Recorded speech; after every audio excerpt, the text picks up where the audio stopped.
So here I am at sunset on a very secluded beach where I live. So today I want to share with you some phrases and idioms related to animals in general.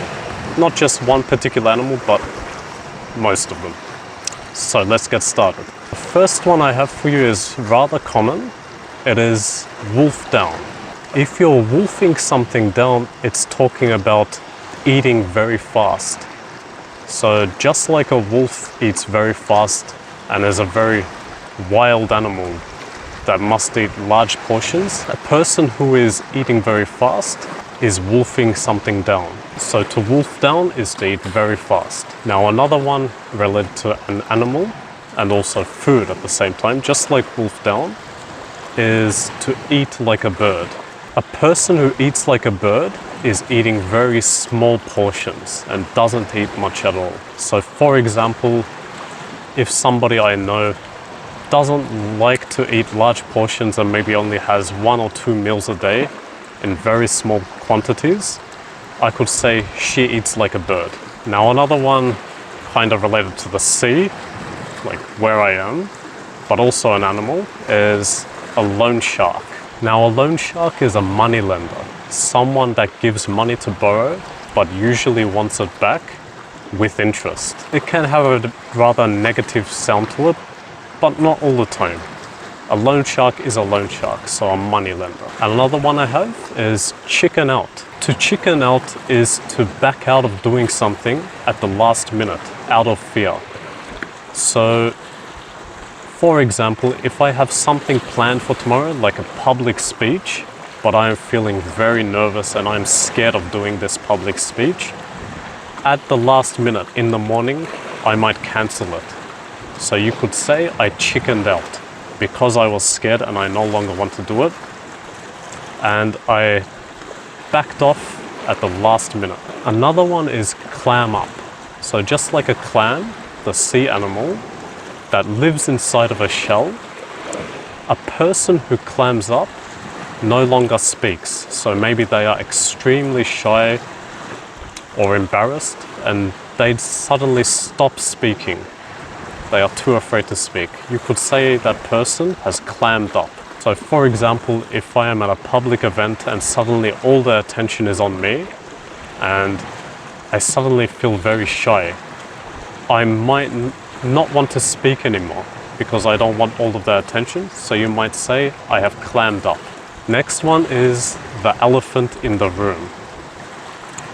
When we say we have to address the elephant in the room, the elephant is referring to an uncomfortable problem that is embarrassing to speak about. So the elephant in the room is a sometimes embarrassing problem and usually an obvious problem that nobody really wants to talk about. So for example, the beach I am at might have a lot of trash on it, but at the same time it is very beautiful.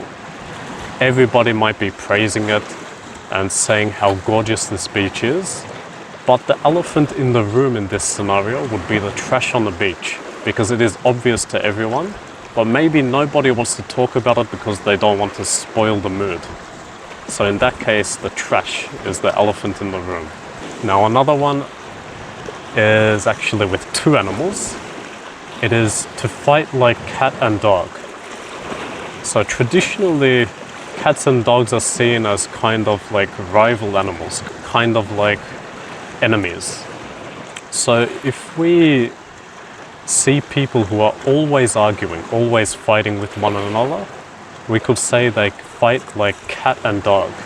So it is used to describe usually 2 or more people who are always fighting and arguing. Another one with an insect this time is actually busy as a bee. So if you are busy as a bee, it means you are very, very busy. For example, if this week I have no time, no days off to do what I want to do, you could consider me to be as busy as a bee. Next one is cash cow. Now a cash cow is referring to something that makes us a lot of money. It could be literally anything, but it's the source of income. So where we are getting our money from. Usually a big amount of money. For example, if somebody has two businesses, maybe one business is a very small business and another business is a big business that is bringing that person in a lot of money. The business that is bringing in the most money would be considered the cash cow. Another one is snake in the grass.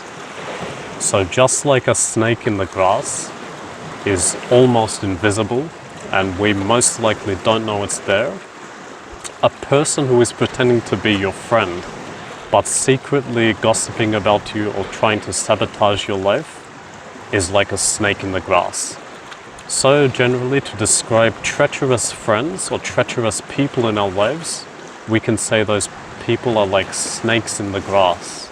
Last one I have is hold your horses. So if someone tells you to hold your horses, they are telling you to wait and be patient. I think this is a very old idiom that comes from a time when we didn't have cars and we were instead using carriages with horses. So if someone were to hold their horses on a carriage, the carriage would stop. So naturally, it's referring to something like that. So hold your horses means be patient and wait a moment. For example, if my friends want to go to the beach tomorrow and they are very excited and they're saying, let's book a hotel and let's go, I might tell them, hold your horses, let me check the weather report first. Thank you for listening to me today and see you next time.